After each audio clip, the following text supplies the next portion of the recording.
I thought y'all might be interested. A little machine work this morning. I'm boring this collar out right here. It's a set collar for this trolling motor.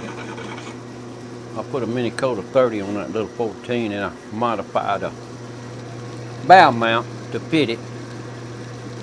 And now I have to bore this out to fit it. Okay?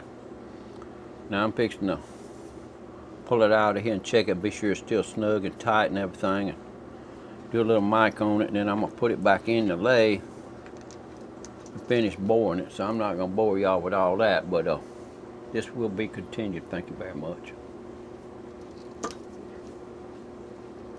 Will be continued here shortly. This is what I'm boring right here. To be continued.